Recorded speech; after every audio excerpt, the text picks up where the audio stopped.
Eric Holder is back with us on Overtime. This is for you. Why isn't Biden pushing for federal legalization of marijuana? I think it's probably something we ought to do, given the fact that it is something that would have a great political benefit and also deals with the reality. You know, people are using marijuana. It's being legalized. I've heard in states. that. Yeah. I've heard that you've heard that, you know. And what's it like? Is it good? I only inhaled. No, it's something that I think we need to catch up. Our drug policy needs to catch up with what the reality is. Marijuana is still a Schedule I drug. It's ridiculous. It is ridiculous. It's ridiculous. And Republicans are going to steal the issue. I think eventually. I mean, somebody like John Boehner works for a marijuana company now. Right, yeah. I mean, it could be one of those freedom issues. Yeah. And of course, Republicans smoke lots of pot, too. There was... Not enough. Not enough.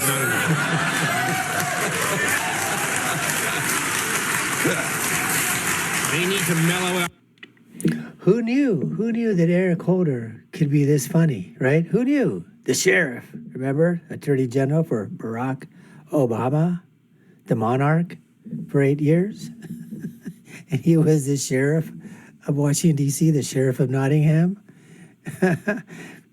Pretty funny quip there, Eric. Pretty funny quip. Oh, just a little more. Just a little more. But there was something that was passed in the House, but the Republicans are against it because they said it has too much stuff about equity in there. Now, I understand the impetus to want to, like, for example, if you're going to have new businesses that are legal in the marijuana field, yeah, they probably should go to the people who suffered the most during the drug war. Right. Republicans, of course, are saying this is a deal breaker. What do you want, half a loaf? If they said, okay, no equity, is it better to have the law passed or changed, or is it better to hold out for equity?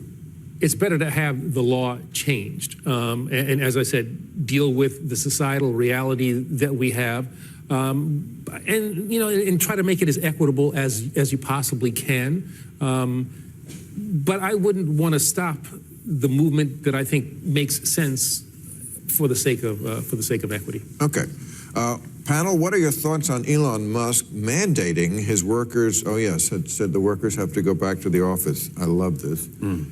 Has this become a dated concept for companies now? Yeah, it's I'm delighted to see that because, I mean, everybody knows offices or workers who, particularly younger ones, who are saying things like, they say to their boss, the working from home thing, it really helps the productivity. And if I do have to come in, could I come in like maybe Tuesdays and Wednesdays? Like, flip the working week so we have a couple of days of work and then 5 days of weekend.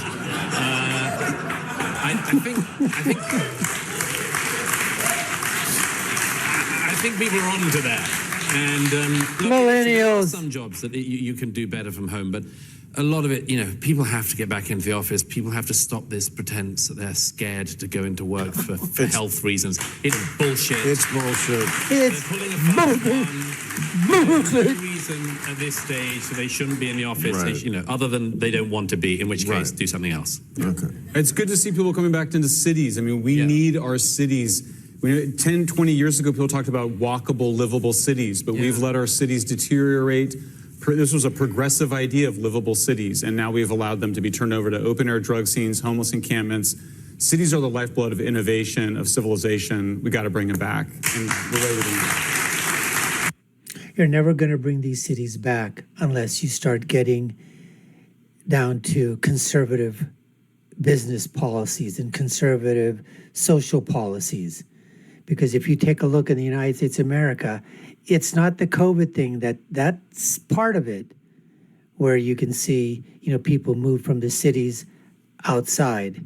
But it's because these are being run with laws that are absolutely stifling growth, that are killing productivity, that are allowing crimes to happen, lawlessness in the streets.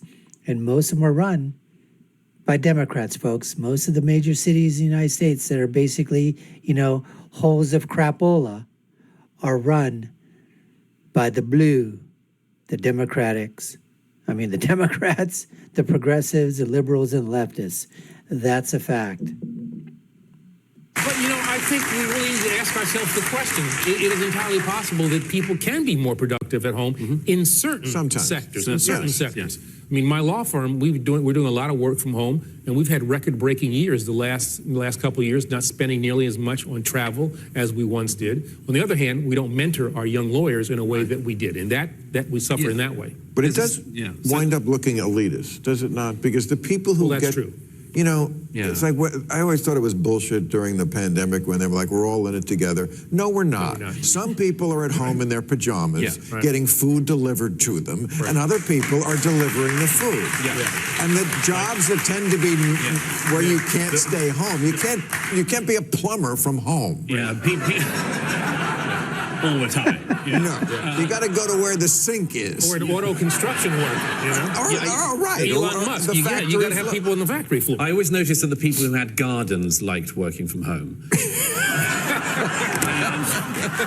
And that like 20-somethings who were paying thousands of dollars a month for a bed sit and were stuck in it tended to want to get back into the office, Right. Fancy that. Okay. What do you make of the Heard versus Depp verdict? Oh, okay, well, you brought this up. Does this trial mark the end of the MeToo era? No. It just marks, I think, a restoration of, sanity. Like sometimes the jury doesn't believe somebody. And by the way, you never know.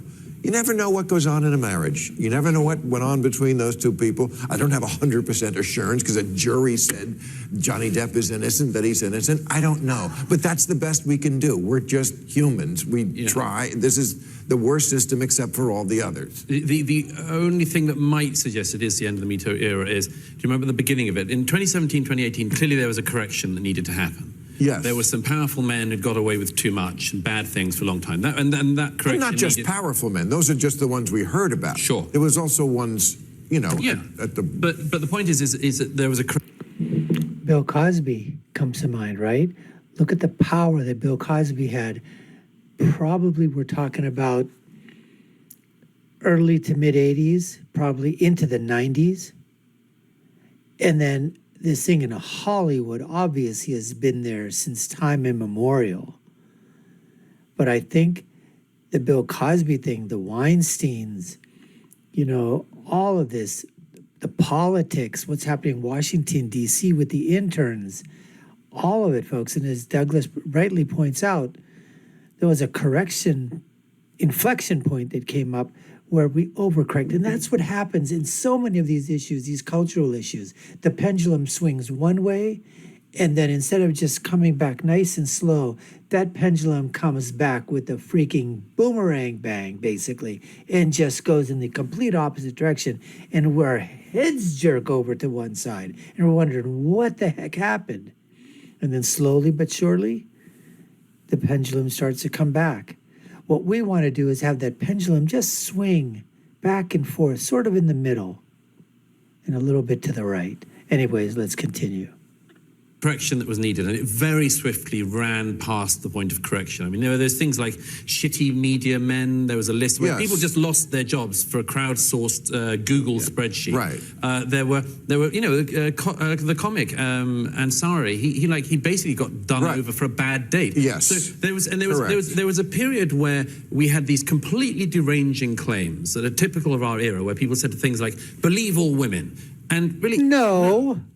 That's as mad as saying believe all men. Right. No. It's right, of course. Believe people, listen to people, listen to their arguments and their experience. Don't just come out with these things. So the thing with the Heard trial, the Heard Depp trial is interesting is the jury did hear her contradicting her own evidence on the stand. And as Mr. Holder knows, juries really don't like that. They really don't like it when they can see somebody has lied. And they could see that she'd lied, like she pretended she'd given the $7 million from the divorce to charity, and then it turned out that it was a pledge she'd made. She said, well, I think a pledge and a donation are the same thing. Idiot. No, they're not.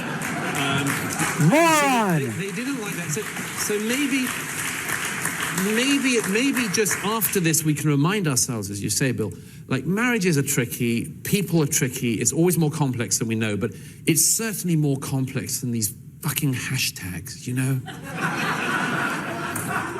It's more complicated than the hashtags, Bill. It's also understand that for too long, women were not heard. Sure. No, of course. And they need to be heard, and we need to take seriously the claims that they raise, and we should not have a presumption that because it's coming from a woman, it is something that's made up. Yeah. In the same way that But we all agree on that. well, there's a danger. But sometimes if we think that we've overcorrected, that we, in fact, don't go far enough. So I'm just saying. Also, here's an idea. If you want to try to completely reformulate or rebrand or reframe sexual etiquette between the sexes, don't base it on Hollywood. Like, No, that's true. don't do it. Don't do it in a very weird industry which actually came up with the term casting couch. Right. Where Right. people actually advance for their looks, for their sexual, Yeah. wiles and much more. Like, start in some other business. Yeah. I would just add too, I mean, I think we've been talking about civilization. I mean, one of the differences between civilization and not civilization is you have a system of justice rather than a system of revenge. Right. The systems of revenge are endless cycles of violence, and when you break free of that for a justice system, you're much more likely to be able to have that civil peace that we all want to have. All right, let's go have some right now. Thank you, folks. So leave it to the author right here, Schellenberger, to put the cherry on top. Systems of justice versus systems of revenge. And I just want to make one point. If you recall, Eric Holder, of course, Democrat, liberal, leftist, progressive, all of that, just came out after Douglas Murray said, but we still got to make sure that we listen to women, though, right? I mean, even if we overcorrect, we don't want to leave out women. We got to make sure that we listen to all women still. He wanted to get his liberal leftist shot in there. All right, just staying true to form, Eric. All right, thanks so much for taking the time to watch. You've been watching the Dr. Nasir Shaikh Show. I've been your host, Dr. Nasir. If you haven't done so already, subscribe to the channel. We hope you like our content. Earn your subscription. You know what to do next. Like, share, follow. I'll leave with my final thought, which has always been, when you're right, and when you're left, you're wrong. Until next time, folks, take care and stay safe.